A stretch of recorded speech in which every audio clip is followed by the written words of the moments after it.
Welcome, gamers and game curious, to RPG Obsession, the podcast where passion meets inspiration. I'm your host, Spike Murphy Rose, and today we're going to be speaking with my good friend Adam Power.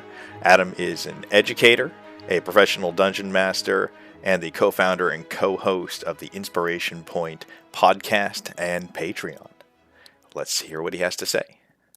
So we are talking to Adam Power. You teach for the Leona Group, correct? Teaching Photoshop, game design, government economics, digital painting, a number of other electives, and I believe most recently a Dungeons and Dragons class. That's correct. That's the most important one. It's the best one. Yes, I would definitely agree with that. Yeah, I mean, even when I kind of took my foray into learning a little bit about like government econ and brushing off the dust on those things, like certainly I had political motivations, but more importantly, I mean, these are interesting ways of building up, a fictional world. Yeah. Understanding even just basics of economics, like understanding, if the giants attack and they trample the farm, like what that might do to the people. What happens when the adventurers actually do bring back all the treasure from the dragon's hoard? Is there an effect there? These are interesting questions. And it took me a while to realize I really wasn't that interested in those things. I was really more interested in just the world building. Yeah. And when my boss let me do the class, it was just awesome. I felt like everything was coming together. Yeah, well, I imagine it makes it far more accessible for the kids, for the students to be able to understand and grasp these things too, because they're able to like participate in them and participate as peers, as equals, essentially in the internal, like in the economics or the social caste system of the game world, rather than being treated as kids. Who obviously are not treated the same as adults in our society and in all of these different things. And so it allows them to have like more of a stake and be able to also see the consequences of these things. But you're that really, sorry, go on. That really struck me, like what you're saying about how they don't feel like they're equal, right? I have this policy because the school has a policy where the kids can't use their cell phones, Mm-hmm. right? And so, like, we are required by our job to take them when we see them, and I always hate that. No, I mean, I think there's like two teachers that maybe actually do enjoy it, but for the most part, most of us don't enjoy it. And I said, hey, can you put your phone up in the pockets over there on the wall so I don't take it. I don't want to take it if it's out. Mm-hmm. And he goes, oh, I don't want to. I'll just keep it in my bag. Don't worry, I'll just keep it in my bag. And I was like, I could have a fight with him right now, But I just looked at him and I just said, hey, man, would you please put it up? And he was like, well, now I have to. Mm-hmm. Right. And he just went up and did it. And you would just a little bit of respect just goes so far with them because they're not used to that. Mom and dad don't give it to them usually. Other adults, other teachers in their lives don't usually give it to them. They're hurting for it. Yeah. And it's not just kids that are, though I certainly think especially teenagers are, because they are in between. They're still adolescents. Their brains are not fully developed. Yes. Like they literally experience the world, have different emotional reactions and thoughts about it They do. than like old people like us do. But even then, like I found in my experience in management in a lot of different positions that the biggest thing was to give the people that you're working with, show them respect. Show them that even if you're their boss, you saw them as a peer, as like an equal, just as a human being who was worthy of respect. And that meant identifying like what, I know you've talked about love language before on Inspiration Point, yes. but it's, identifying what Mm-hmm. makes them feel respected and how you can speak to that so you can give criticism or hold them accountable or just give guidance or management while at the same time making them feel valued and not like you're like trying to demean them. And that's also a big part of it. I learned like being willing to, even as people's boss, as their manager, to publicly admit fault and apologize. Not a lot, but it's just like we've talked about before with as a DM being willing to let your players get one over on you and have that cool moment. You know, you have to be willing to admit, like, you know what, hey, I screwed up. It makes it feel okay. It gives you that permission, and certainly you as a teacher in that position, I imagine that has to be incredibly meaningful for the students when you do show them that respect and treat them that way, especially in the context of the game. When you're playing D&D, like, you have kids, I'm sure, that are also DMs there, and there's a camaraderie there, correct? Well, I have to have them because I can't run, 30 kids. You know what I mean? Like, as much as I'd like to. And we have some real talents in there, and they're just incredible kids. And with no training, they can do just wonderful things. As long as they, are getting good feedback from their players, like people are reacting to things, and they're not on their phones, and they're engaged with the story. Like, the GM will come back, and they'll keep doing it, and they'll do a wonderful job. One thing I really enjoy, like, kind of getting back to the class a little bit, is when you're sitting there and explaining how to make a character, and talking about how you are this heroic person, and you are this part of this fantasy, and even things like there are no statistical differences between males and females in this game, right? Is because kids look for that, yeah, and some games unfortunately include those things. Well, right? D&D used to. Oh yeah, did it used to back in the day? Up until 3rd edition was the first edition that got rid of that. Even in 2nd edition, there was a limit on, like, women could only have a certain maximum strength. Right. Yeah. Now you can be, buff and hot. Exactly. Right? Or whatever. You can be a total himbo if you want. Yeah. You can absolutely do that, and and that's well illustrated in our game, where my character's the pretty one who's got 10 strength, and my girlfriend has like 19. Yeah, a little powerhouse. And that's cool, whatever. Especially since I'm sure you don't mind getting a little bit more political than I would on my show. We have a very, not as much as we should, but definitely a very open and honest LGBT community on campus. Like, we're kind of a smaller school, and we have a bit of a reputation that we're kind of for the nerds, right? And so we get a lot of kids that, are gay, non-binary, trans, whatever.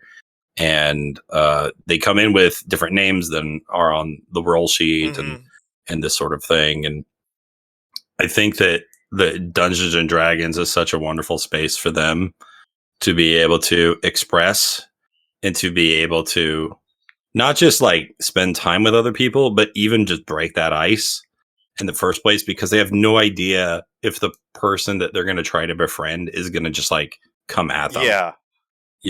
And is just going to like be awful to them, or whatever. And they don't know if even I, as a teacher, am going to do it, or like, I don't know where this guy's at. Is he going to scoff at me? Is he going to like force, is he always going to call me by my dead name, during is he roll? Going to take me seriously? Like we were talking about before. Yeah, is he going to treat me like a person?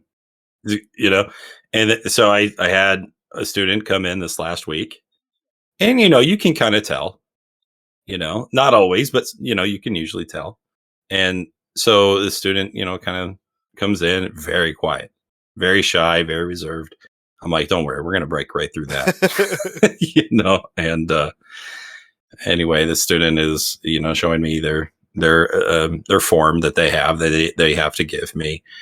And he introduces himself as Parker, and I said, okay, Parker, what are your pronouns? And I think that right away they were like, okay, this is a good place. We're going to be okay here. And that's in my game design class. And that person got right to work for me. Let me tell you, I'm always afraid with a new student that they're going to like sit in the corner and do nothing, because of whatever reason.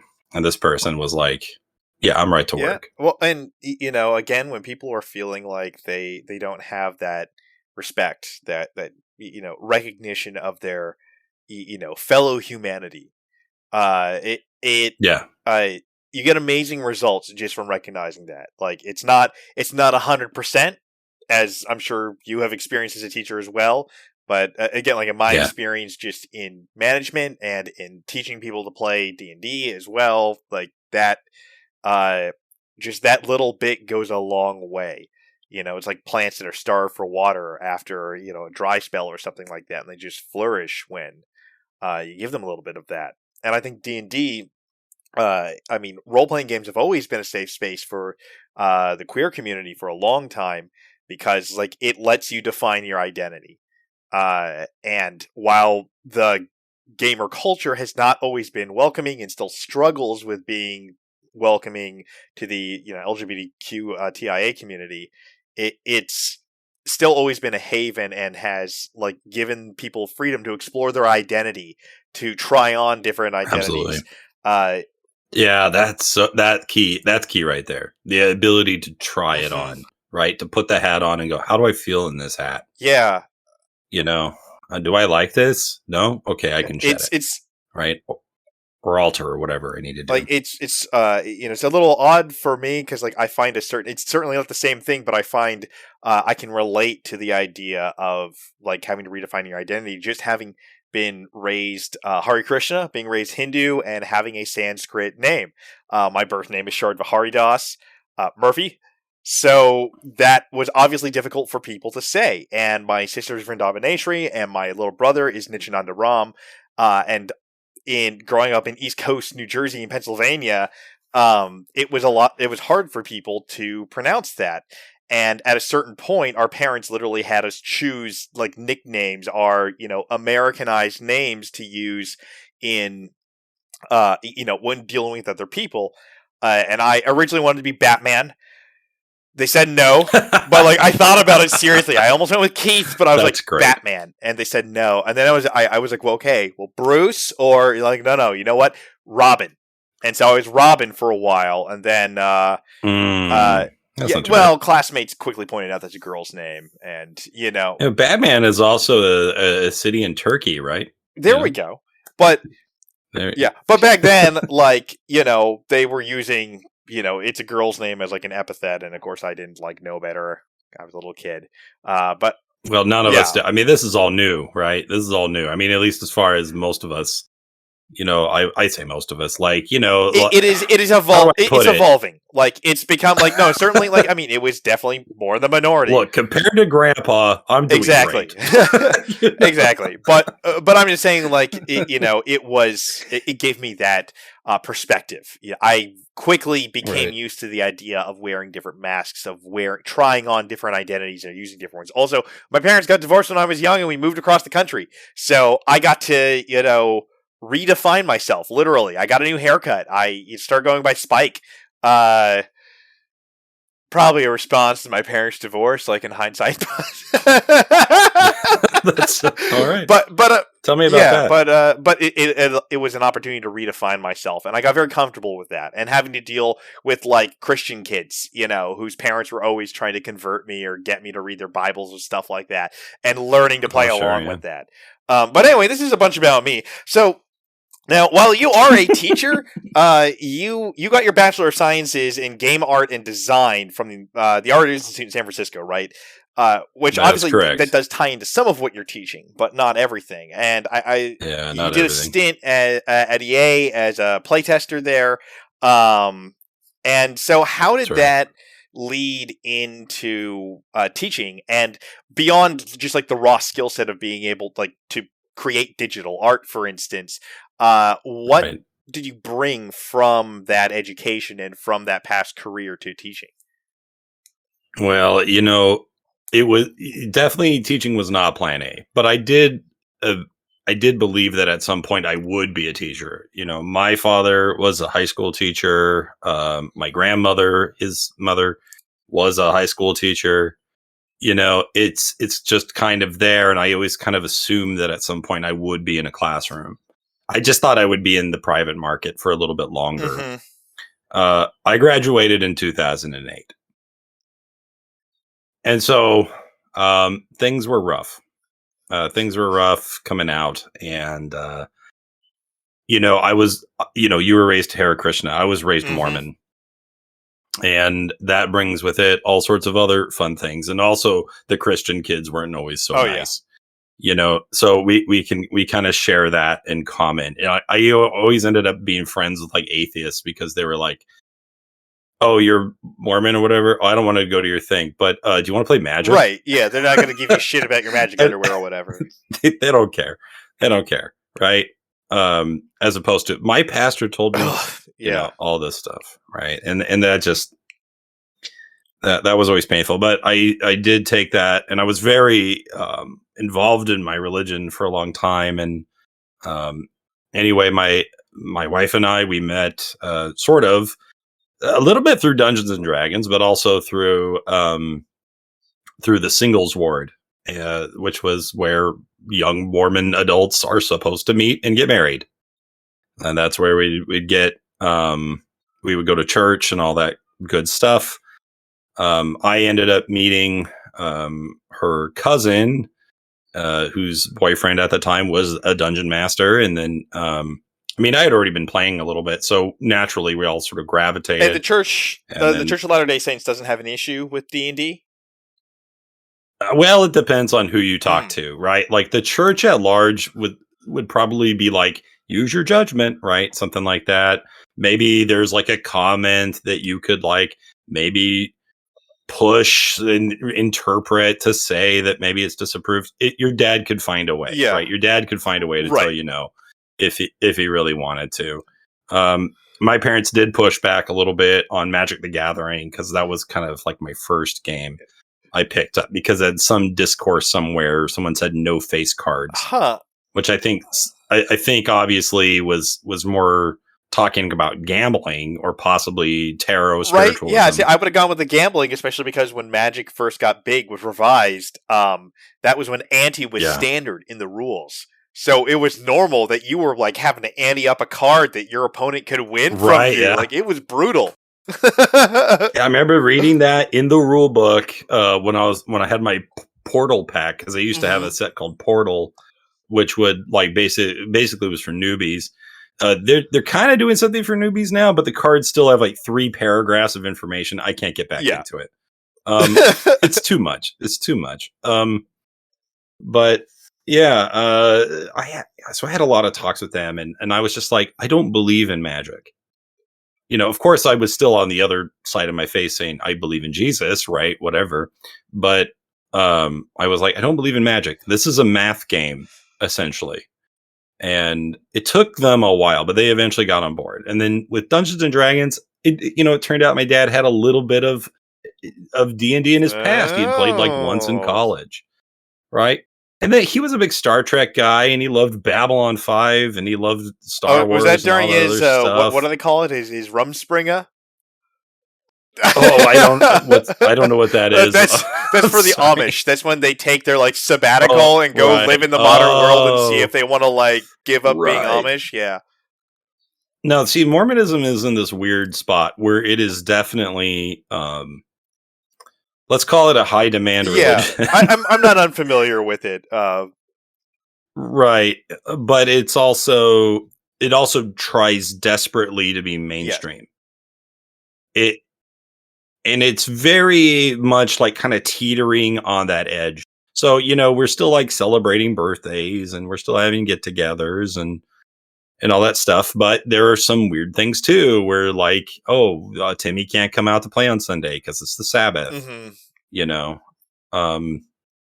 or I can't go to trick or treating this year because it fell on a Sunday, or of course, like stuff like the magic underwear comes up later, right? Like, which of course, like, yeah, well, of course, I remember I sat down with a buddy of mine in college.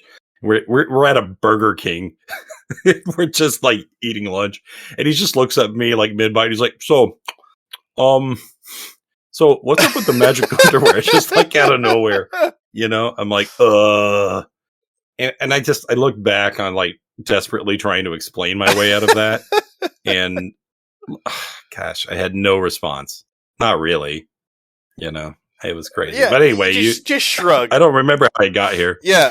But yeah. Well, so anyway, so I ended up meeting my wife, and that was actually through D&D. Yeah. But she was going to BYU at the time, and I didn't meet her at BYU, and she didn't meet me at the singles ward. That's kind of funny. Hey, that's how it happens sometimes. Yeah, we were married at the beautiful Oakland Temple. And it's a beautiful building. Don't get me wrong. Like, I am obviously not practicing anymore. Neither is she, and that's much more recent.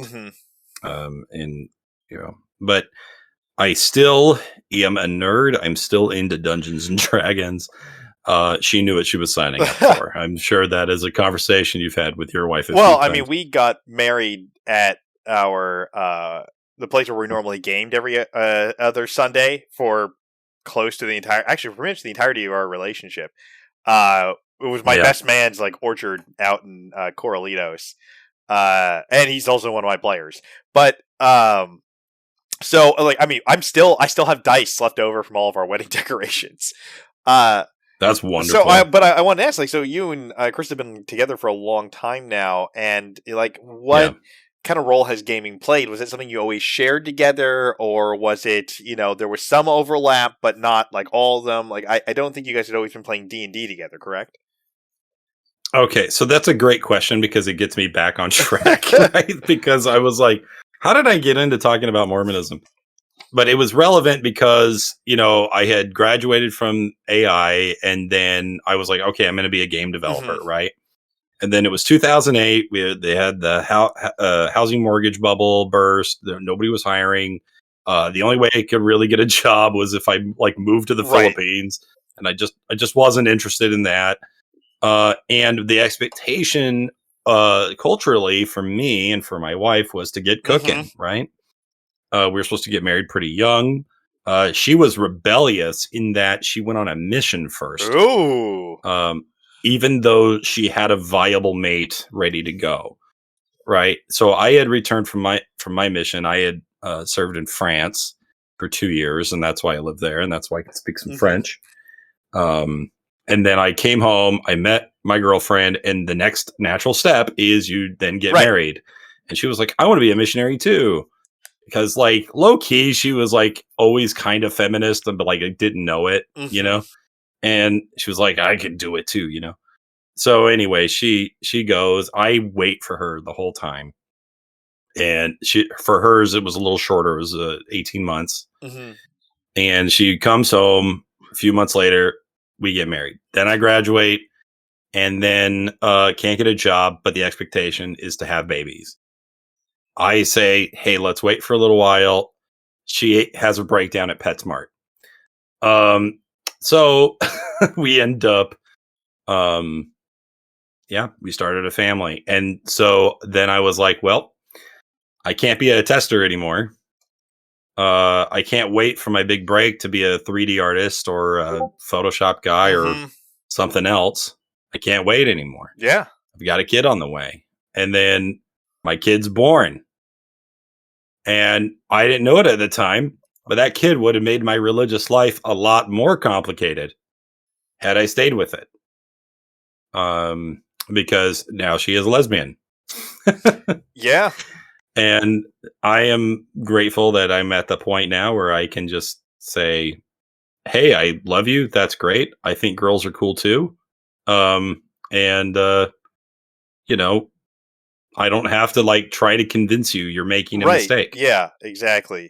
And that's really, really cool. So anyway, that's how I basically became a teacher. Well, I mean, that makes sense, of course. And I can see where there is that crossover there with what you had done and trained for before, and how you're able to bring that to what you're teaching, both in the skill set and just in that kind of mindset that you bring to it as well. Especially with you doing D&D now, doing the D&D class now, which started with kind of around it was an outcome of the pandemic, of the COVID pandemic. Correct. And then and at the same time, you and friend Andrew Geertsen started the Inspiration Point podcast. You're the co-host and co-founder of that, and you've even been published in Spectacular Settlements from Nord Games. It was just a settlement, but I mean, hey man, you got credits in a D&D book. I got some credits somewhere. I take the little wins where I can. I'm working on a little art piece right now for our other mutual friend, AJ Pickett. I'm doing little side gigs here and there. I teach a group of homeschoolers some D&D for a pretty penny for that. That's not too bad. It's we find wins where we can, and I have a decent life.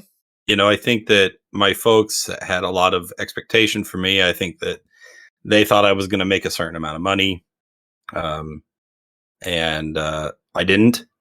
And that's been a hard thing to deal with. But at the same time, like, I don't know, there's pretty good balance in my life, and I get a lot of time to do the things that I enjoy. And one thing about working with students is that you get a lot of emotional payoff that I think most vocations probably don't give.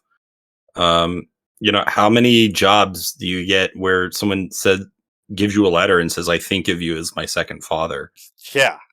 Or "I wish I had a dad like you," or, "Wow, you've absolutely changed my life."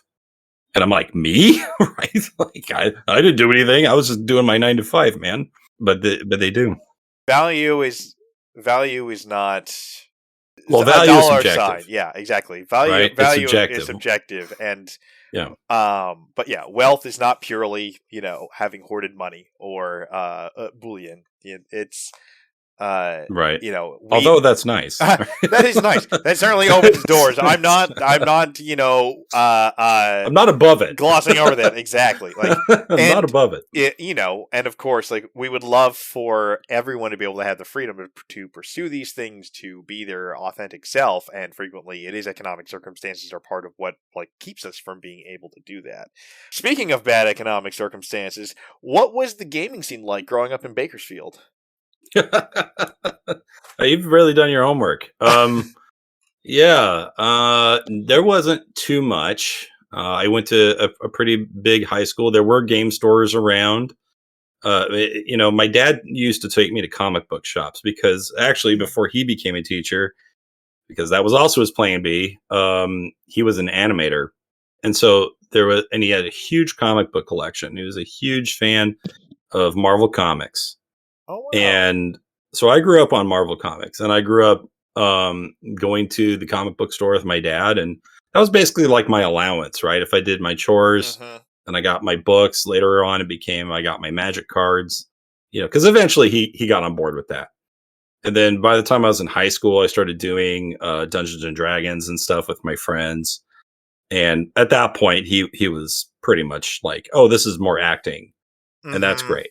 Because he's a drama teacher, and so it's Makes so sense. funny what he was cool about and what he wasn't cool about, being a drama teacher. But we also had that LDS side, so it always like complicated everything. Yeah, kind of, these contorted rationalizations. Yes, there was a lot. Well, he also had a thing where, like, he had some double standards about things. Like, if I was listening to music and it said a swear word, he was like, "Oh, you can't listen to that," right? Or remember, I got Melancholy and the Infinite Sadness. That was like my favorite album growing up from Smashing Pumpkins, And there's one of the songs talks about how God is empty, and as soon as he heard that, he was like, "Oh, you can't listen to that anymore." I mean, anyway, let's watch Braveheart and let's watch this guy go get disemboweled, right? Right? Because that's fine. Well, that's martyrdom. That's fine. But that's okay. So what was it that first got you, that first introduced you to gaming? Was there a magic moment, and what was it? So the first role-playing game I ever played was with my dad. Because he did have the cool side. And he had this like Star Trek role-playing game. I can't even tell you what it was called, but it had pewter ship figurines on a hex grid. Oh, and I have Captain, I think. I don't know. I might have been. I don't know. This thing, I mean, when we played it, I must have been, 6, 7, Hmm. maybe younger. I mean, I would have been really little. And I am certain he didn't read any of the rules, right? Hmm. But we would do these things where we would just sit and we would play these games, and he would um, create scenarios. He was basically my first dungeon master, and he would create these scenarios for me. So it was like a one-on-one game, but for him, it was more about the story than it was about any like kind of rules. Like he wasn't going to bother to read any of that, right? And so I had this Romulan character who had like a knife for a hand, and his other hand was like a cannon, was like a phaser. I mean, that sounds like a Romulan thing to do. And I would just start fights with like any NPC like that he brought up, and I would just try to like kill everyone on board. Basically, I was basically a murder hobo. Was like my first character. Well, you were a Um, kid. and I was a kid, and and then I would collect Marvel cards. He made a game out of that. As much as he and I don't see eye to eye on things now and stuff, we still love each other. But the reason why I am the way I am, I think, is in large part due to him. Of course, then he was also like, "Hey, let's sit and watch the Suns game," and I was like, "Nah." Hmm. So I did it for a little while, and then there was that big upset, where the Suns actually went to the championship, and then they got defeated by Michael Jordan. So fair enough. Right. But Yeah. then I stopped caring about sports shortly after, Yeah. much to his chagrin. There was a brief time when I actually cared about the 49ers. I mean, that was back when Joe Yeah, Montana. 49ers too. Yeah, when Yeah. Joe Montana was QB, and you had Jerry Rice and like Steve Young when he was still coming up, and just Yeah. I mean, yeah, they were great then. But yeah, that was the one time I was like, oh yeah, I'm into this, and it was really because my Oh stepdad yeah. was super into it. Um, Sure. so when you Sure. eventually got to D&D, what was the first edition of D&D that you played? And Third edition. third Third edition. edition. So what Yeah. sticks with you about that? Like good or bad? Oh, well, I like it a lot. I remember being a little overwhelmed when I first cracked open that book.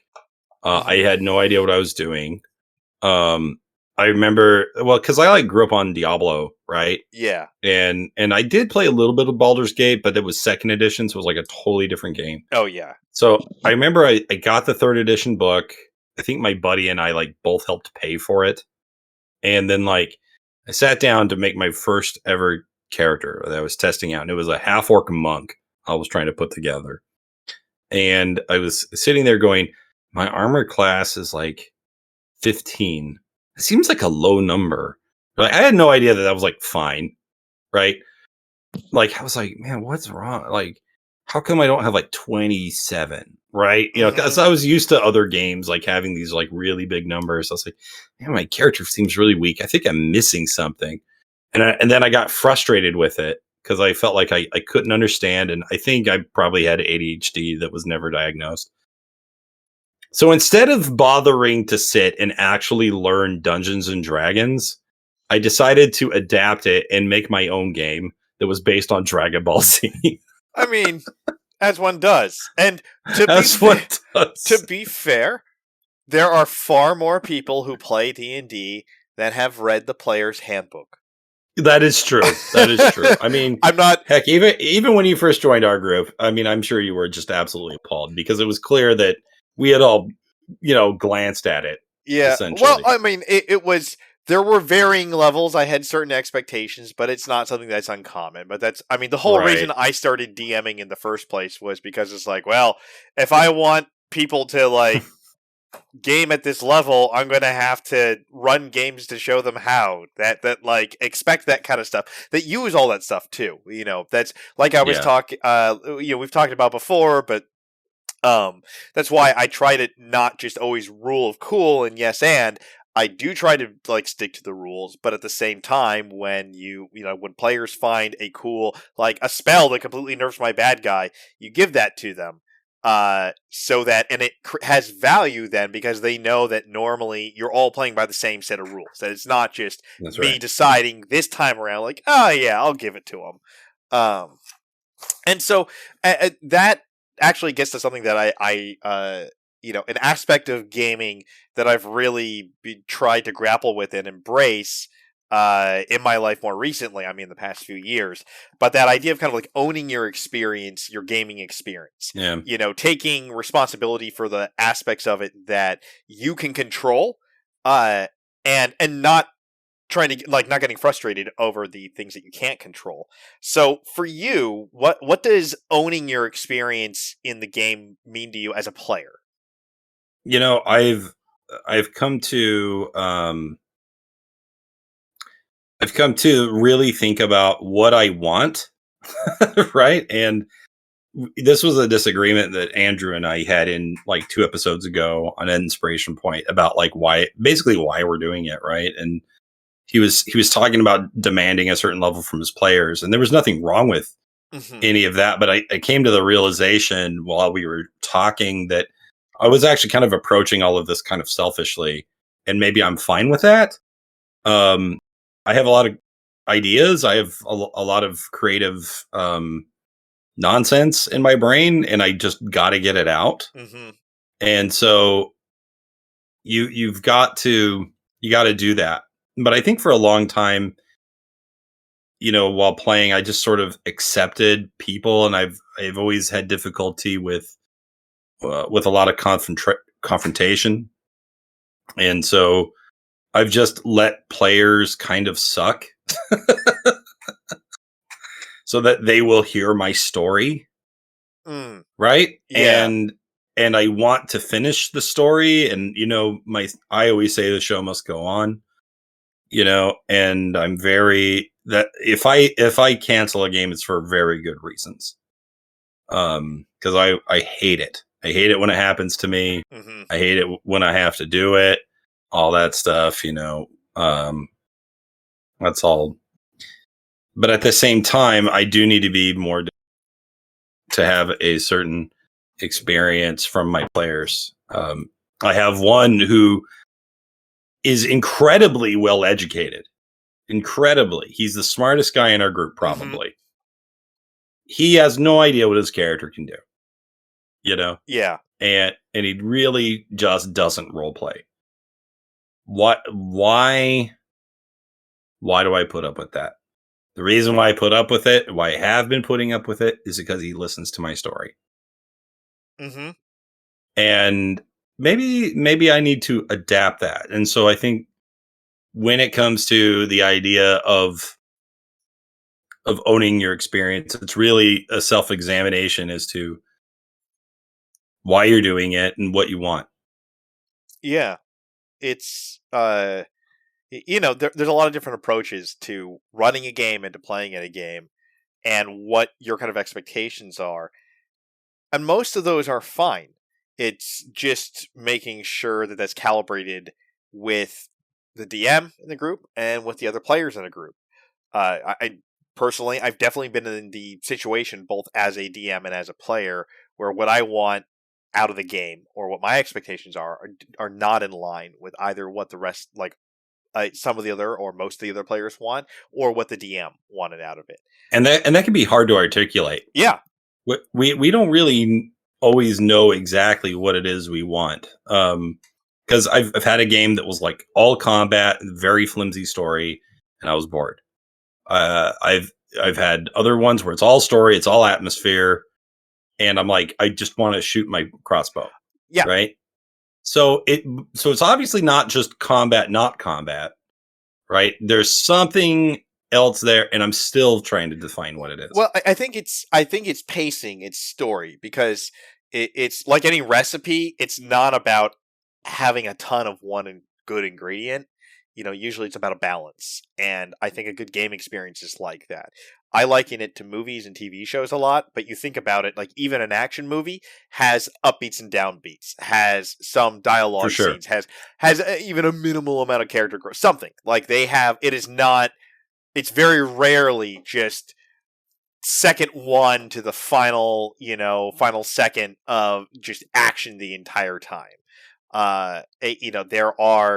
There's other elements in there, and they all come together.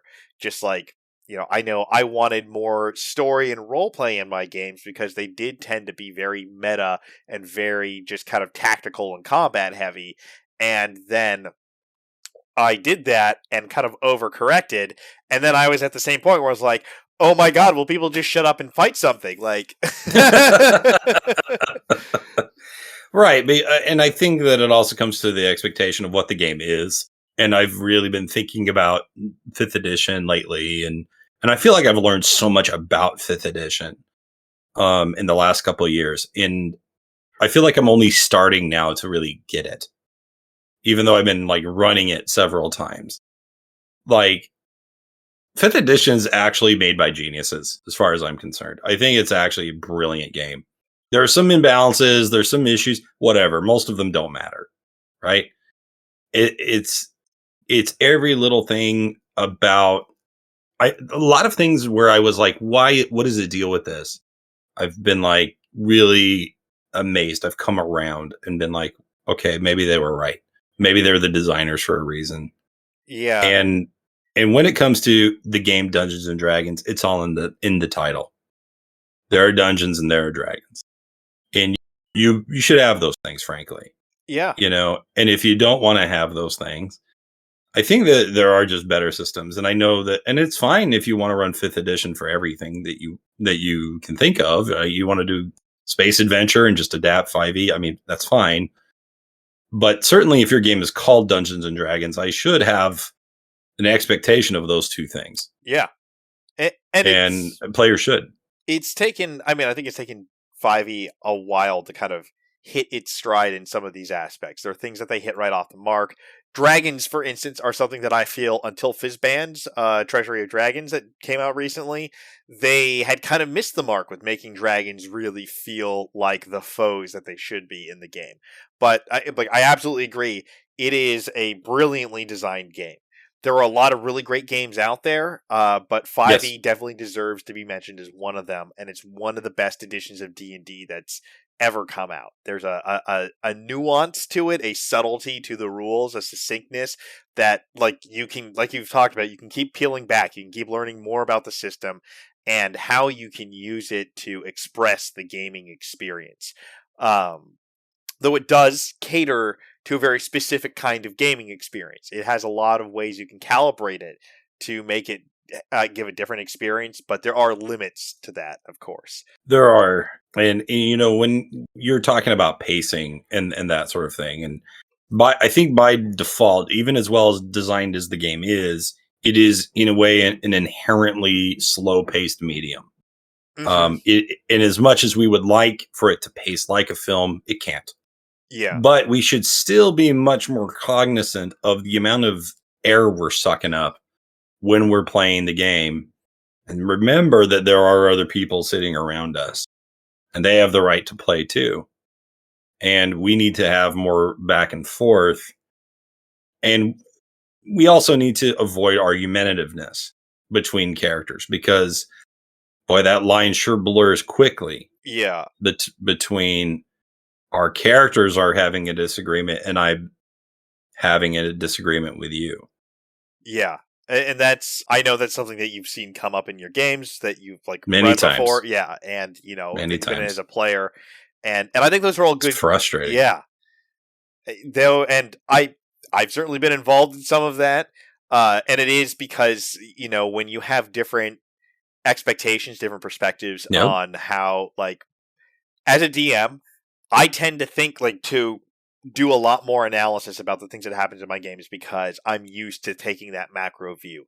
I think a lot of players, when they're used to being in that player mindset most of the time, you tend to be very focused on your character and your character's perspective or the events of the game from like you, the player behind that character's perspective, and not kind of looking at the overall experience that everyone else is having. So I always imagine that there's an audience. Yeah. Watching, right? Like this is what, maybe I should just actually stream finally, but and just let there actually be an audience. But I always like picture one, and then there are moments where I go, they're bored now, right? Yeah. Because nothing's happening, or we keep saying the same argument over again, or we keep saying the same line over again, or I just gave that player a full description of what it is they saw with their perception check. And now he's saying the exact same thing with the exact same amount of words to his Mm-hmm. party. Yeah. Yeah, like Sigourney Weaver's character in Galaxy Quest. Just repeating what the computer said. Just repeating. But at least those repeats were like brief, you know, you got to give her that, Yeah. you know? And also, that's one of the greatest films of all time. Yes, it absolutely is. One of the best Star Trek movies ever made. It really is. It's incredible. Yeah, but I feel what you're saying with like having that awareness of like how would this look to an audience, and and it's funny because like I watch streams too and have friends that are in streams streaming D&D games and other RPG games, and it's surprising sometimes how it seems like they're not aware of that even then. It's like, do you guys are talking in circles? Do you not realize this is not as interesting to everyone else as it seems to be to you folks there? But I again, like as a DM, I think you naturally take, as a game master in general, you naturally take that step back and kind of look at the macro as well. You think about, how does this look to an audience? Even that audience is just the 4 to 6 other people at the table with you.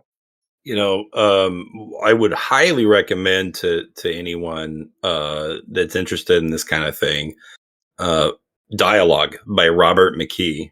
It's a book we actually reviewed sort of on Inspiration Point. Robert McKee has a few different books on screenplay writing, and mainly that's what he's talking about is how to write screenplays and how to write dialogue for screenplays. And I got to tell you, like, D&D groups just break every single rule, right? They just don't do them. And to be fair, they're not writing a book. Fair enough, right? We're not going to write perfect subtextual dialogue in the moment, right? Writers break their brains all day trying to figure out how to do this right. But we should strive for some of those same goals. Right. Is the line I'm about to deliver going to push either the plot forward or reveal something new about characterization? If not, maybe we just let the scene end. Yeah, and I think of it as almost, I mean, not to steal from our good friend Sly Flourish, but like lazy dungeon mastering and lazy playing too. Like try to do as much as you can with as little effort as possible. And I think that goes to dialogue, to role play, to any kind of interactions with characters as well. Try to do as much as possible. Grow your character, move the story line, keep the action flowing, all at the same time if you can. Like obviously we're not going to do this stuff perfectly, but if you don't think about these things, then you're not going to think about these things. Right. You got to keep them in the back of your mind. And I think that if we practice them, because obviously you're not going to sit there with your like reference sheet and always have that. But like the more you practice a skill, the more it becomes automatic. Right. And so I am a little bit more cognizant usually when I deliver dialogue. And I think about like, okay, I can't think of the most eloquent word right now. Really struggling with this, but okay, what is the main point? Okay, let's get that out. All right, your turn, go. Got through it. Right, whatever. But you got to keep that scene moving forward. Your DM wants you to move it forward. Your DM's asking you to move it forward. It is a cooperative storytelling experience. And even when you're playing your player, you gotta help everybody keep that plot going.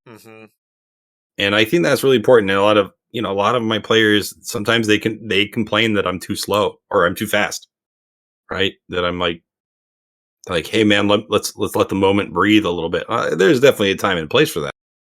But if every episode has a moment, then you're Zack Snyder, right? Yeah, and not every session needs to have a moment either. And I think, that's something that has taken me time to adapt to, because coming from a mostly like in-person play before COVID and then kind of rather dramatically switching to all VTT, one thing I was used to was longer sessions.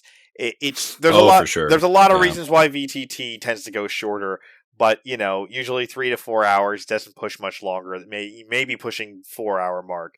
But, when I ran in person, it wasn't unusual to do a 6 or 7 hour session. 6 to 8. Yeah, yeah, exactly. Yeah. Like, it could go long, and so having a moment each time was like far more realistic because you went through an experience in the day, and everyone was there for that too, and was showing up for that. There was a lunch break, there was all that kind of stuff.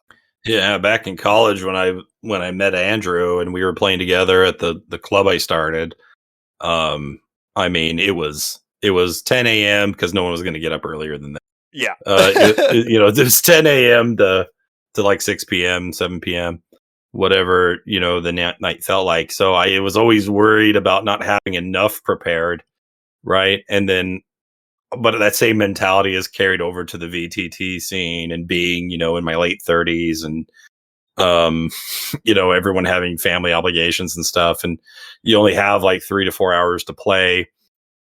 And like feeling like it just got nothing done, right? You're in a night. You've got all this. You're like, guys, I've got all these other like big story beats that we got to hit still. Yeah. Can we please? No, we can't do that. Nope. Combat took 2 hours. Okay. Yeah. All right, fine. That's fine. I'll just be a DM for 6 years to complete this campaign. Right? But I'll just and that is, I mean, controlling it. Like sometimes it's out of your control as a DM, but sometimes players just don't. Yeah, they get stuck in a loop or they don't realize what's going on. But repetition as a DM, you are having to frequently pull back and look at like how is this session looking so far, as a whole. And I don't think a lot of players are always able to realize that, or if they're panicking, they're not able to just pull back and be like, oh hey, I totally forgot about the like giant terrain advantages right there that we're not using in this combat that the DM keeps dropping heavy hints about that like we just all keep brain farting on or whatever. Man, right now my players are fighting Moloch. Yeah, he is a demon lord, correct? Yeah, or no, he's a devil. Oh, devil, he's a devil. My bad. Yeah, devil. There's this picture of this like statue idol that's on the cover of like, I want to say it's like 2nd edition or something. It is on the cover of the 1st edition Dungeon Master Guide. It depicts a adventuring party prying the giant ruby eyes out of a massive idol. The same idol which is also present for the Eidolon entry in Mordenkainen's Tome of Foes. And that's where I got it from. So I was like, well, wouldn't it be cool if his spirit was in the idol, right? And so after they destroy the idol, then he can come out. And then that'll give him a preview to the boss that they're going to face later, right? Whose stats I totally stole from Balt, right? And so I bring him out, and they're on the ropes, man. You're stuck in a tight room with a devil lord who can use Stinking Cloud, and everybody dumped Khan. You're it's been pretty rough for them, and they're all level 16. Yeah. Well, and they are really struggling. And at this, like, they got him down pretty low, but now his regeneration is starting to outpace them, and they're having to get each other up off the ground. Yeah, that cycle. Like, you can kind of tell when players start to hit that as a DM. You realize, like, oh man, like they're having to they're losing their action economy to just having to constantly heal, and they're not keeping up with the damage pouring in. And that can very quickly tip. Like, all it really takes is one character going down, and then suddenly they all start dropping like flies. And the room gets real quiet, right? And you feel that uncomfortable silence. And I think they're starting to go, oh crap, we really are out of juice here. Yeah. And the monk is completely out of key points, down to like 2 hit points.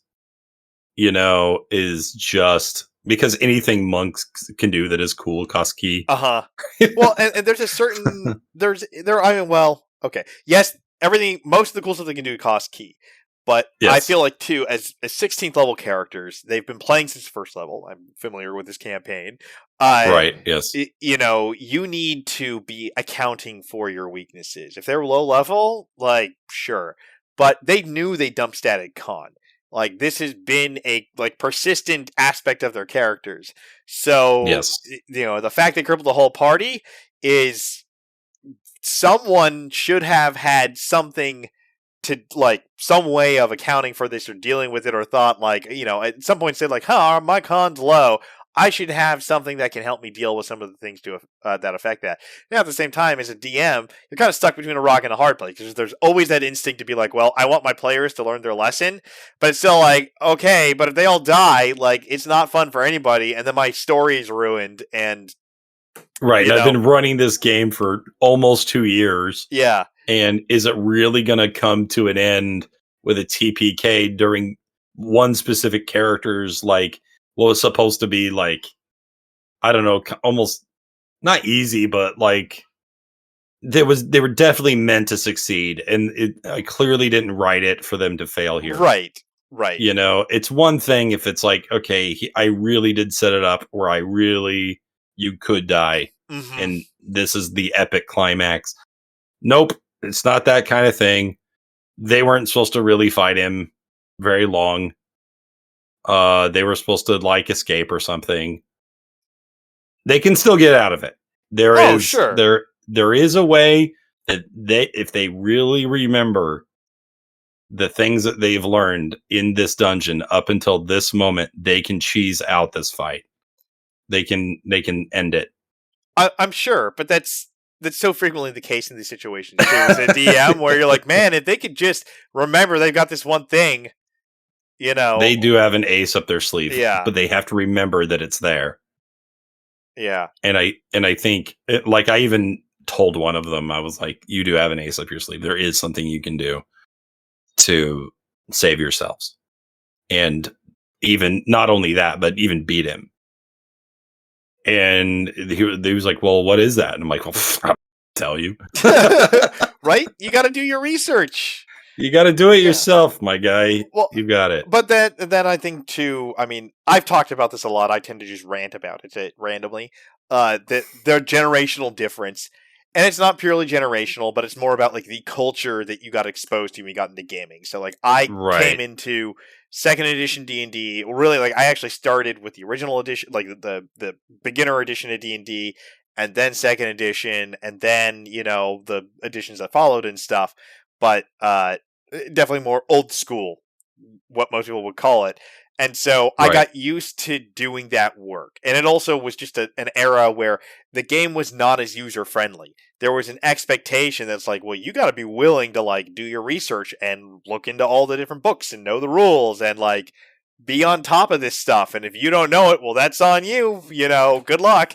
So, and I don't think we should be that harsh. Like, getting rid of gatekeeping in gaming is always a good idea. Yeah, it's a good thing. Yeah.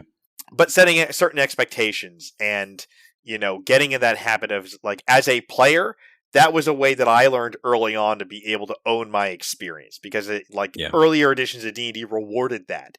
And, I think it gets to the incentives too.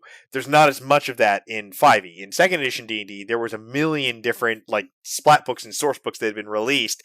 And so and every single one had tons of custom rules and equipment that had been written irrespective of anything else that had been released. So you could always find, it's like looking at Bible quotes. You could always find something to support your position if you just researched it enough. Right. Yeah. And so that taught me early on to like do that work because like I knew that if I put in that extra work, it would be paid off. I would get that reward. And 5e doesn't always do that. It depends on your DM, but that's certainly, the expectation that I tend to have. And I've had to learn, of course, to temper that with players because that's not the expectation that the game puts out.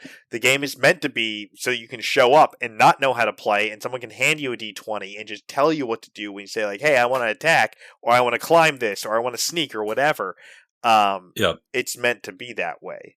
It is meant to be that way. But, the way I think about it is this, because now I'm teaching students how to play all the time. Like, I definitely don't expect anything from you if you think, hey, what's this? This looks fun. Can I play? Right? Mm-hmm. Like, I have no expectation for you, right? Like, I'm just going to say, okay, what are you? They're going to be like, I'm a thing. And I'm like, great. What do you think you're good at? Write down 3 things you're good at. And they're like, great. And I'm like, okay, this is a D20. Whenever you do one of those things, add 5. I'll do the rest. Right? Now, I've been playing with you in a regular campaign for, a couple months, you don't know how to do your attack roll, I'm going to get uppity. Right. Yeah.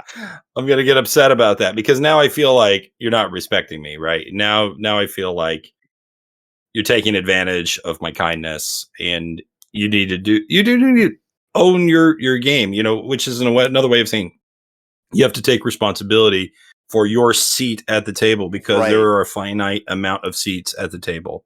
There's a finite amount of time that can be spent. I feel like the campaign I ran called Home was one of the best things I'd ever done, and only certain people got to be in that game. And then, certain people got to be in another game and another game and another game. They took seats at that table. And one of them doesn't know his class features. Yeah. And that's really on me to not demand otherwise. Yeah. To say, listen, man, you can't just say I use Hunter's Mark and that's all you know.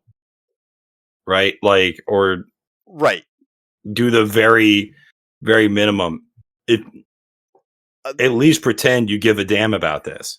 Yeah. There's a certain, well, and that gets to, I mean, what we talked about before with different perspectives and the different expectations people come into it with. Like, that is you and I both like to own our experience. We're used to that as game masters. We know that ultimately the experience that not just we have, but everybody has, we have the most responsibility for it, regardless of anything else. Game master bears the bulk of that responsibility. And not all players approach it that way or even think about it that way. And it's, well, I also can't control you. Oh, right. And I'm the only one I can control. Right. And it's not like it's okay to have those expectations, but at the same time, like, what comes, I know for me, what I forget is that, like, this comes naturally to me, thinking like, well, I have to take responsibility for my character or my, experience and the experience other people have my character in the game. But some people just think of it as like playing a video game. Like, I showed up and that's the, like, That's enough. That's enough. Like, that should be enough, and the rest should happen to me. And like we've also talked about, people have problems communicating what they want or even knowing that. And Yeah, I I have think no part of idea. it is having that mindset of like, well, I'm here and I'm just sitting here and I'm kind of letting you tell me what happens to me and I'm just reacting to that. But, because they're only reacting, they're not sure. They just know only in the moment, well, I like that or I didn't like that. And so it makes it harder to articulate, well, these are the types of things I like. These are the types of things that I've enjoyed having my character do. Because if you're not putting in more effort than just, I'm going to show up and just respond, just react to whatever happens to me, you're not thinking in a way that's going to let you see that. Yeah. And it's okay to expect more than that. But where I've fallen into that trap and become an asshole sometimes is just thinking that everybody naturally, like, that's the default setting that people start at. That their default setting is to be curious, to be introspective, to be, to demand more of themselves. And not everyone's going to be like that. And sometimes you have to articulate to them, hey, this is the expectation that I have. And if they don't want to do that, that's fine. But you can say, like, hey, this is not, I don't want to run a game that's where everyone's not meeting that minimum standard. And this isn't about you, but this is about, like, the game I want to run. This is the standard I want to maintain. If you can meet that, great. And if you can't, it's nothing personal. But, I need that, like, We'll both be happier elsewhere, yeah. most likely. And I've had to, and it is like a breakup in a way. Oh yeah, like, it's not easy to do, and so, but the alternative is that we drag out a relationship that's not working. Right. I had to do that with a player who I kicked out of one of my games but left in another because, for whatever reason, his behavior was very different in one of the other games, and it was one that was very disruptive in one of the other games. And I had to talk to him about it a few times. And this guy was my housemate at the time too, but I had to be like, hey, like, I have to ask you to like, not participate in the game anymore, not be a part of it anymore. You can still be in the other game. And it was super, oh man, I was so nervous and anxious about it. But it was better overall for that. Like, for him, for me, for everyone in those games. But it can be hard because sometimes, that option isn't there, or things are too far gone. Everyone's 16th level. you know, and you're like, I gotta wrap this up. Well, that's how some campaigns end, right? Like you just go, I've had enough. Yeah. Um, hey, here's the final chapter. Uh-huh. And we're going to have our big epic showdown. And I know you've done that. Yeah, yeah. It's Yeah. definitely, there's been times, and it sucks, and I feel guilty about it as a DM. You always do, because you have all these grand plans in mind. But there comes a time where the campaign does have to end, and it's usually better for it when you're feeling like this is going on too long. Yeah, don't want to draw any more analogies to relationships because there's already a ton there. But so one thing that's been like very clear to me, like over the past few years in particular, uh, like how you gamed, how you approach it has definitely like changed a lot. Like you were saying, you've learned more about D&D. You feel like recently than you had, Right. at first. So, what is something that has changed how you gamed? Whether Hmm. was it a book or was it an experience or You got to play with more people. mm, yeah, I think one of the big things I learned was playing with you, frankly, and having someone that doesn't just go, well, it's D&D night and we're just chilling, but somebody who takes it a little bit more seriously. And I think that, we've certainly butted heads at our different times too, but I still have been like, I've had to question myself instead of just being the man, right? Like mm-hmm. when you're the group DM forever and ever, you're just the authority figure. Yeah, And then you kind of sit on your laurels and everybody just says, wow, that's great. yeah. I could never they might say something like I could never do that, but what they really mean is I would never spend time to prepare that. Yeah. Right. And it's like, It's okay, more now effort than they would be willing to, than they can conceive of putting into the game. I'm not. So I don't want to say. I don't want to put that's right. judgment into it by saying like willing, but it's like more effort than they can conceive of themselves putting into the game. Well, and there's that too. And I think, with one of our mutual friends, like just confidence is the issue, but he has all the ability, Mm-hmm. you know, um, and that sort of thing. But you got to play with more people. You got to play with other GMs. Mm-hmm. That's key, I think, Oh yeah. to someone that knows who basically knows you've been full of crap the whole time, right? And you guys can even have disagreements, sometimes violent disagreements, and you know get to where you need to get. I really always value people that I can have a friendly, strong disagreement with. Yeah. Well, to be fair, you're a libertarian, and so It's built in. yeah, It's like built in a little a bit. friendship without an argument is like, what is this? Yeah, that's right. That's right. Yeah, like it's basically like, well, okay, I'm gonna stop there. But before I say something real stupid, or is this something really stupid? But no, you got to play with more people, and I think that we get with our group, and that's my group, and we know who always gets pizza, and we always go to Cheryl's house, Mm-hmm. whatever, and that's comfortable, but you can't really grow that way. And if you don't want to grow, then fine, just do that. But if you do want to learn, if you do want to grow, and you want to change your perspective, then obviously you have to be exposed to more perspectives. Yeah, and I Right. And know. that means playing sometimes with a group of liberals that all love cats. Right? Yeah. Yeah, which is an accurate description of pretty much all of the games that I run. Why are all my friends liberals that love cats? Right? And yet All of them. for me, like I think about it, like all of my like all of my grooms people, my groomsmen, my groomswoman Right. Yeah. were all libertarians. Yeah. Even though I am like far left, super progressive. But that's how it is. Like I need friends I can argue with. That's really what it gets down to. Like Right. Yeah. Yeah. I'd rather disagree with you but be able to argue about it and stay friendly than, agree about everything but we can't have a serious discussion. Right. Yeah. And that's never fun. And it's really sad if your family's out and you can't ever get anywhere with anybody. And sometimes you don't want to argue. Sometimes it is D&D, and Right. that's fine. But we want to. If you want to grow, you have to get uncomfortable. That's really just long and short of it, frankly. Yeah. Yeah. Oh yeah, exactly. Like you need that like willingness to go to spaces outside of the familiar. I think that's required for growth in almost anything. but certainly in D&D. And I think looping all the way back to what we were talking about at the beginning, that is a big part of what role-playing games, D&D and other games let so many people do, is you are trying out different roles, different perspectives, different ways of being.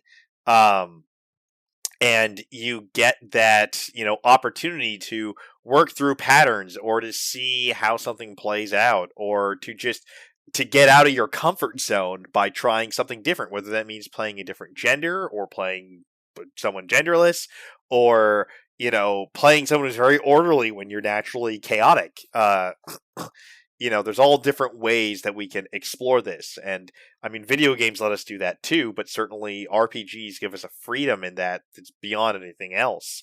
Well, yeah, I mean, maybe someday video games will be up to the same kind of position, but it's going to be a while. And, even the big budget studios aren't producing the experience that you're going to get at a good table. They'll give you the experience of a bad table, maybe even better. Mm-hmm. Right? Like Baldur's Gate 3, I don't know if you've played much of the beta. I mean, it's phenomenal. But at the same time, like a good table, it still can't do that. Right.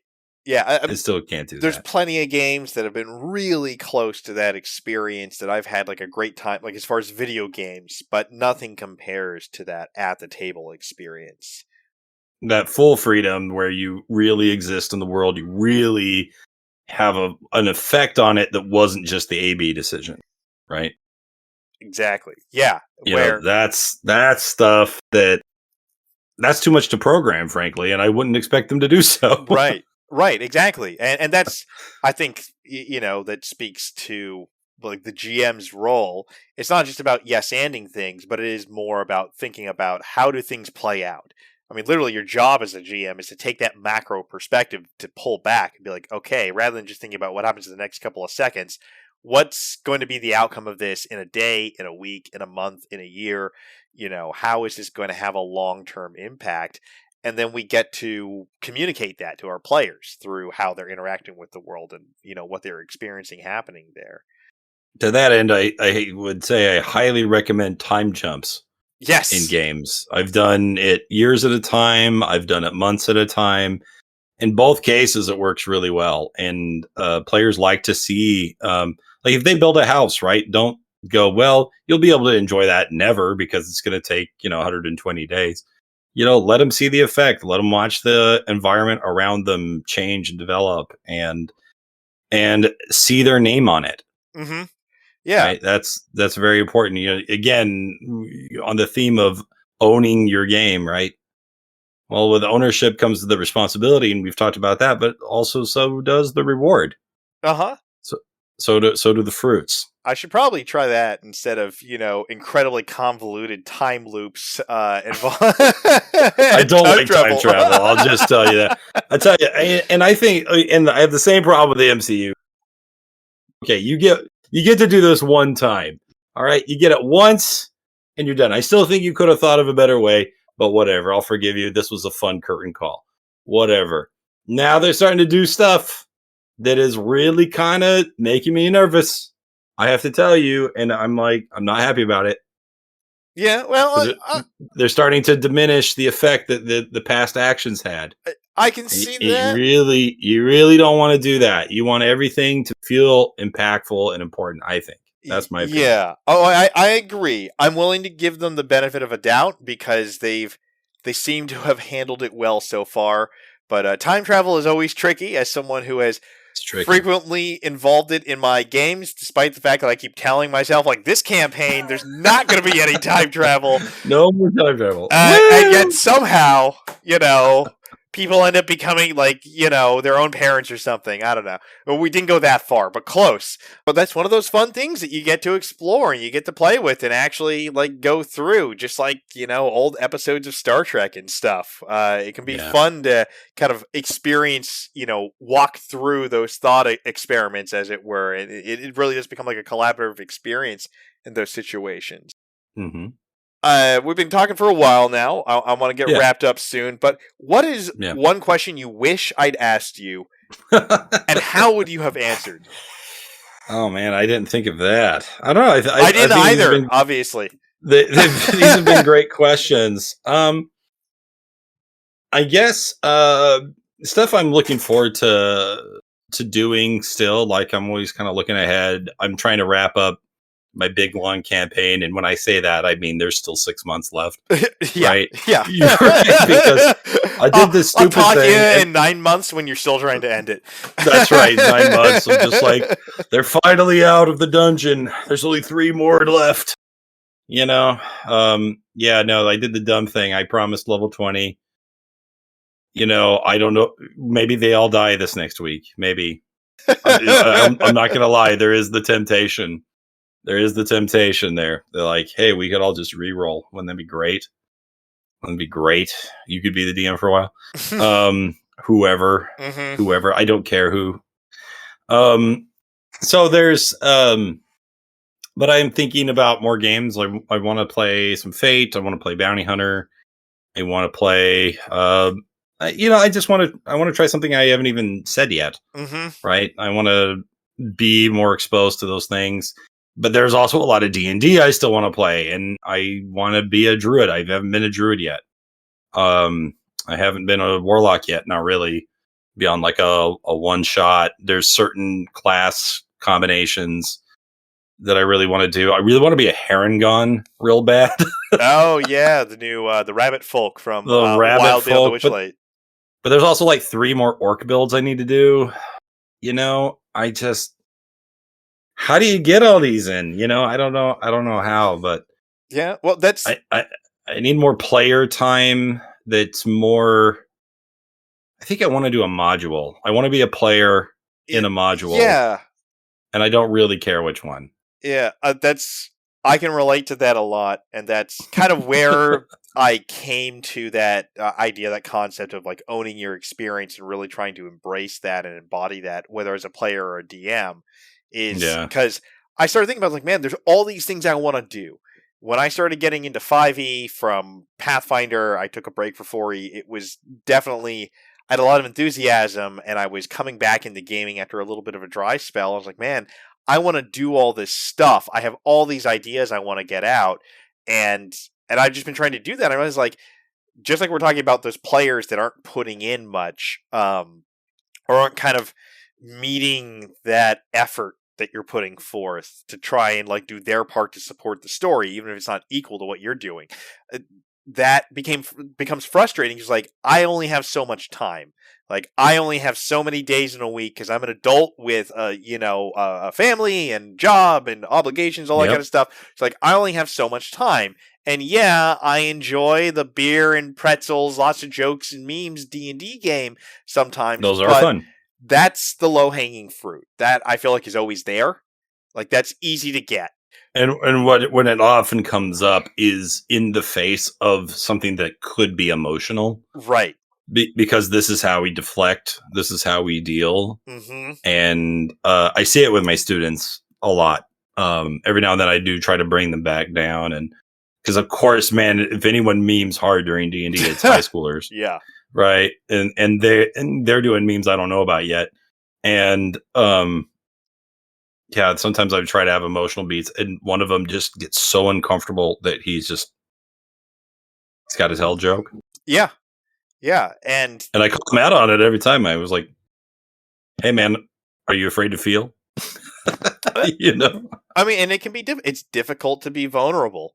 it is. But and that's not all it takes though in gaming. Like we talked about, like there's a certain minimal, like, or I shouldn't say minimal, but there's a certain effort that we expect that makes the experience better, not just for that person, but for everyone else at the table. Like knowing how your character works, being more engaged with the game, keeping track of the story, so that when like you become the focus, you're not having to go like, what's going on?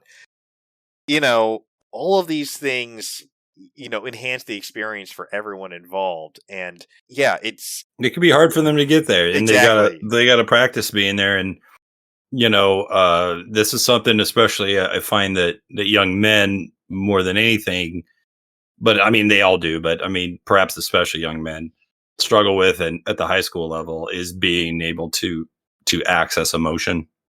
Yeah. And I'm not a therapist, so I have to be careful.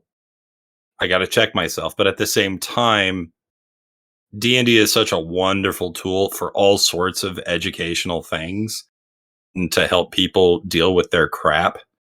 Hmm. Because they get armor to try to deal with that crap, and we call that a character. Yeah, And being able to, you know, be emotional in front of others can that can change a kid's life, yeah. frankly. Oh, yeah. I mean, it's the same. You look at theater, you look at the impact that it has on kids. There's a reason why there's the trope of theater kids, and how, like, you can tell most people who have had the theater experience, who spent a couple of years in theater, whether it's in high school or even junior high or through to college, like, it has an impact on their lives because of, it is about expression. Even if you're working on the sets, it's still about expression and learning that, and everyone getting comfortable with that. I think exactly what you've been saying. Like, you have to practice it, you have to get used to it. And there has to be that expectation set there that not only is asking you to do that, but is also, I think, in a way, gives permission to do that. When you make it clear, the expectation here is that people are able to be, like, comfortable being vulnerable with each other. And it's all of our responsibility to make that safe space. I think that goes a long way toward being able to help people be comfortable with that. That being said, I immediately know that my programming as an American male is, like, telling me that, like, I'm like, oh, that makes me uncomfortable just thinking about it. Like, stuff that down, right? And, there's some degree of, maybe that was pretty good for caveman evolution, right? Like if you reach back far enough, it was probably a good idea to choke the tears back and kill the thing, right? But we do live in a different time now, where now all that choking back is starting to kill us, frankly. Well, and it's about different incentives, different, like, needs that may have been most effective at the time at certain things, at killing things for food and surviving long term. Those attitudes were certainly not the best for emotional health and growth, as we've seen. Uh, it was just, it happened to work better than be, like, ineffective at that time. And much like we had different perspectives, a different culture, and different incentives in older editions of D&D and other role playing games, which were much more murder hobo-y. The game has changed a lot now, and we see that reflected in the system. We see that reflected in the people that are playing it, especially all the, like, kids and the younger generation that are coming to it now. Um, it's uh, do you find that you run into that difference a lot between kind of the expectations that you bring to the table versus what these kids are bringing to the game? I mean, even if they're not experienced with D&D, I imagine they're bringing their own expectations to the classroom. Yeah, so I'll do exercises with them all the time where I have come up and I give them a scenario. Like, the one I always use is, there's an road. What do you do? And, like, the watching them react to it totally differently, and watching their biases and their predisposed notions come into play, you can see a huge variety. And I think it largely has to do with what they've been doing for fun. When I say the word game, what do you think of? And some of them are like, I read a lot of books, or I watch a lot of film, and so I'm going to attack this like a story or a play, Hmm.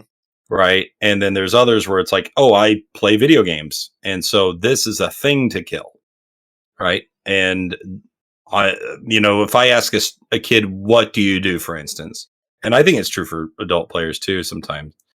If I say, what do you do? Some of them look down at the sheet, and some of them look up in the sky Mm. because they're thinking. Yeah, that is And such a subtle but, like, huge difference right there. Like, it is, yeah, man. they do. Like, and usually, yeah, gamers, like, quote unquote gamers, right? They look down at this sheet and they go, I do great axe. Yes, Hmm. I do a great axe. Right? Versus can I do like a dance and distract him? Is that a thing I can do? You know, I say a callback to the Star Trek TTRPG, referencing Uhura's Dance of the Seven Veils, or the fan dance. That's right. From Star Trek 5, right? Well, I had this literally happen the other day where there's this girl, she's an Italian foreign exchange student, and she's like a wonderful human being. And, when I was asking her, like, what's something your character's good at? She's like, singing. Because she likes to sing. Mm-hmm. And she'll sometimes sing at lunch on the microphone for everybody. And so her idea was singing. So, like, the kid before her was like, I shoot him with fireball, and then she was like, I try to distract him. I sing him a lullaby, see if he can go to sleep. Right. She doesn't have sleep on her sheet. I was like, okay, well, roll perform. Right. She's like, what's that? I'm like, just roll a D20, add 5. Okay, good. Good enough. For now, that's good enough. In 2 weeks, that won't be good enough. Yeah. But for now, that is good enough, right? And in 2 weeks, you're gonna have to know that. She's been a trooper. She's been with me this last week while I'm making everyone do their character sheets, and I could tell that the book stuff is not her thing, but she's being a really good sport, and she's giving it all she's got. So I think she'll end up taking a lot of good stuff from it. But yeah, I think it is that first look, and just what have you been doing? Are you reading books? Are you playing games? If you are playing games, which games are you playing? If you've never played a TTRPG before, then those are your reference points. And every now and then I get a kid that already knows how to play D&D, and they still do the same thing. Mm-hmm.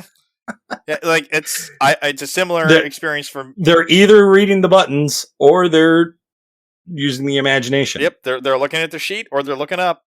That's in my experience, like running the paid games I've been running for like bachelor parties, events, and stuff like that. Yeah, you see it there too. I'm sure it's exactly the same thing. You get that mix, and one of the first things you ask is like, okay, what are you familiar with? Like, is there a book series you guys know? Is there have you been playing video games, or sometimes someone has played and they bring their dice? Usually they're very proud of the fact that they're the person that knows D&D and they bring all their own stuff. I always try to encourage that. Yeah, that's good. That's great. So what's before we get wrapped up, I want to know what's one thing gaming related that you want to accomplish this year, whether directly, I want to wrap up this campaign, or I want to get this character to this level, or related to say your podcast or to the class that you're teaching. Yeah, I definitely want to finish my long running campaign. That is probably number one. More importantly, I'm doing the patron game for Inspiration Point, and I just want it to be the best. And I realize that's not much of a goal because it's not very specific. But I do want to make sure that when it comes to, hey, everybody came here because they believe in you and they're willing to put up even just a little bit of scratch to be a part of that. I want them all to feel like they were loved, like they were listened to, like I gave a damn about their characters. I want them to have a good time. I want them to laugh their butts off. But one thing that I need to do to definitely improve is to maybe get those tears every now and then. And I need to be a little bit more comfortable with that. And so I guess overall, the answer I'm coming to is I want to be a little bit more emotionally vulnerable. Yeah, that can be. It's because I kind of suck at that. Yeah, it's difficult. Even when in your head, intellectually, hey, I want to do this, and I know it'll make the experience better for me, and I know everyone here is, receptive to that and supportive of that. It's still, we have these hangups that we all, for one reason or another, most of us have. No, I'm sure you were told when you were a kid not to cry, right? Yeah, exactly. Yeah, and we were all told it. Yeah, I was always teased for being over emotional. And so one of the things that I like about role playing games is that it gave me an opportunity to explore those strong emotions. Yeah. Well, I really hope that you're able to accomplish that. I'm not just saying that because I'm in the patron game, but but no, I understand that. Like it's Well, we had a player who was like, I've never felt before like the gods ever cared about anything I've ever done in these games. And that was one of the promises of the game was that, okay, it's Greek fantasy. You're going to be very involved with gods. You want them to be involved. And he's like, I never had experience like that. And he dropped a few comments in our Discord about how much he appreciated that. And of course, that for me is the payment. Really, is yeah. just feeling like just hearing people say stuff like that. And you made a post a couple of years ago about our email chain and how it affected you emotionally, and that meant a lot to me too. Oh yeah. Getting that kind of feedback is just that's what I need, Yeah. man. Well, and That stuff is, it's something I've. and I got to also remember to give that to my GMs too. Oh yeah. Like it's hard. Like it's a habit. You gotta like teach yourself. I try to give feedback after every game. I've actually not been as good about that recently, and I need to be better about that. But yeah, like it makes a big difference, and it's something that I appreciate. I've always appreciated about your DMing style is that I felt like I've had the freedom to express myself, to go deep with these characters. And that's always something that I've like really that I like about your games. Even when we've had disagreements, even when we butt heads, I always really enjoy the games that you put on. Times when it's might be, not up to that standard that I know you're always holding yourself to. Usually it's just because like Roll20 is throwing us a bunch of bad die rolls, or there's interpersonal stuff that's going on that's Right. getting in the way of the game being good. So I think you. Yeah. Well, I mean, and a lot of that comes from the player and the GM having different visions and being both equally passionate about the game. Right. And that's the thing is And being passionate. I think RPGs are where passion meets inspiration, and certainly that's where it is for us. And I get how like your patron game for you, you want that to be hit a high standard. You want that to be maybe not your magnum opus, but your demonstration of like it's your opportunity to show off like, hey, I've got a bunch of players that are fully invested here. So what can I do when I've got like all the tools I need as a DM essentially to try and run the best game I possibly can. Because, like you've talked about with your past experiences and how important it is playing with other people, you don't always have that opportunity where everyone at the table is invested and is willing to engage with the story that you're trying to tell. And I think in the situation of your patron game where we're all paying to be there because we believe in you as a DM, because we think it's worthwhile to pay you to DM us, you have that freedom, you have that permission and that confidence that we're there for you for what you're trying to do. yeah, I mean, I'm so happy every time anybody just expresses they're having fun during that time, because it's a different kind of feeling. Hmm. When you're just running for your buddies, it's almost the opposite where you're just like, well, you should all be grateful. Yeah. you know? but yeah, no, it does. Like, and that's Like, buy me the pizza. I never buy the pizza. I'm the DM. and that's and I think that comes with like that when you know that not everyone is like meeting your effort, then it does breed that feeling of like, well, you guys should be grateful. And I'm not saying that's incorrect, but that disparity can create conflict. And I think that's It really I think can. most players and most DMs have felt that at some point where they feel Yeah. like I'm putting in more than the other people are here, or the DM, or you are the DM and you don't feel like anyone else putting that in. I think a lot of games are played by that, and I wish we had an answer. All of these are great ways to deal with it, but as we've been talking about, even knowing, for instance, that being more vulnerable in your games will make them better, it's harder to follow up on that stuff. I think that's where repetition comes into play. But We all need a growth mindset too, because I think that for a long time it was just, hey, here's the group and this is the dynamic and that's the way it is, and mhm. we're all just sitting here to have fun, and that's good to have fun.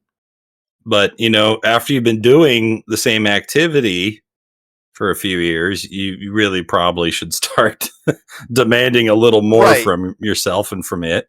Yeah, Because otherwise, what's the point? But when you keep doing when you're in that routine, it's hard to see, well, what could I be doing differently? And again, that's where playing with other people, where changing up the experience, where even just like consulting other perspectives. If you look at it from a video game perspective, try reading some more books or finding out more about film. Even if Right. just watching YouTube videos can help you be able to bring more to the table and ultimately take more control over the experience that you have. And that, of course, is what I'm always talking about, owning your experience. Mm-hmm. That's right. So we've been talking for a long time, and I've really appreciated this. And this has been it's been a lot of great fun. insight here, man. But That's going to officially wrap it up right now, though. Folks can find you at inspirationpointshow.com, which has all of the episodes of your podcast, as well as links to all your social media and the Patreon for that. And is there anywhere else online people can find you? Other than that, I would say that's the most important, honestly. Just there is fine. Yeah, probably shouldn't be telling people to like stalk the school website or something like that. Yeah, probably not, but you can Google me easy enough. I'm not very careful. Well, you heard it here first, folks. You can feel free to cyberstalk Adam. Yeah. Well, thank you so much, man. I really appreciate this, and you've been a great guest. Thank you. Yeah, thank you. It's been fun. I love being asked questions because as a teacher, all I do all day is ask people questions. But when do they ever ask me a question? When they want to go to the bathroom. And ironically, I do need to go to the bathroom. Well, do you have your passport? I'll sign it and you can go. Okay. That's my life. Yeah. Well, with that, we'll sign off. Thank you for listening, folks. I'd like to thank educator, artist, professional dungeon master, and podcast host Adam Power for being our guest on this episode of RPG Obsession, the show where passion meets inspiration. You can find Adam's podcast, Inspiration Point, which he does with game designer Andrew Geertsen, at inspirationpointshow.com. This also has links to their social media and their Patreon. You can also find Adam's work in Spectacular Settlements, a non-game system specific supplement that allows you to create settlements for almost any world. It's published by Nord Games. You can find that at nordgamesllc.com or at your friendly local game store. Thank you for listening, and tune in next time.